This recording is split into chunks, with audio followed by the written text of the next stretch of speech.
Alors d'abord, c'est clair que ça reste un problème particulièrement important.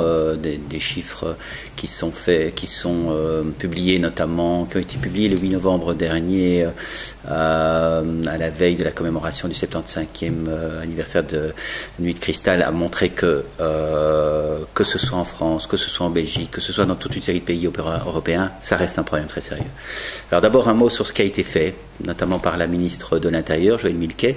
Elle a réactivé, renforcé la cellule vigilance antisémitisme. Elle y a associé une série d'associations de la communauté juive, le président du consistoire, le président du CCOJB. Ils se sont vus très régulièrement pendant toute la législature, toutes les 6 semaines, et ils ont pris toute une série de mesures. Ils ont pris des mesures de renforcement de la sécurité aux alentours des lieux de culte, aux alentours des écoles.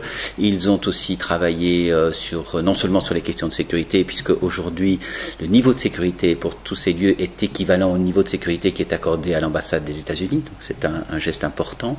Mais ils ont aussi travaillé ensemble sur les questions d'éducation.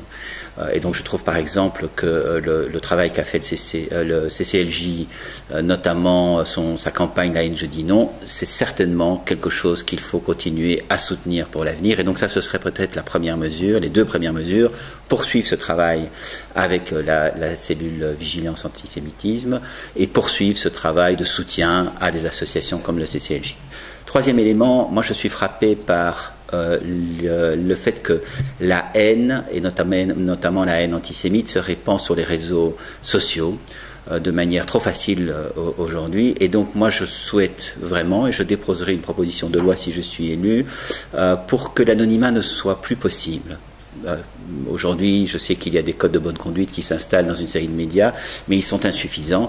Et donc, dorénavant, il faudra pouvoir être identifié lorsqu'on s'exprime dans l'espace public. Au même titre que j'avais déposé avec d'autres groupes politiques une loi sur la burqa, parce qu'on doit pouvoir être identifié contre la burqa, parce qu'on doit pouvoir être identifié dans l'espace public. Je trouve que c'est la même chose sur les réseaux sociaux, ça me paraît absolument indispensable.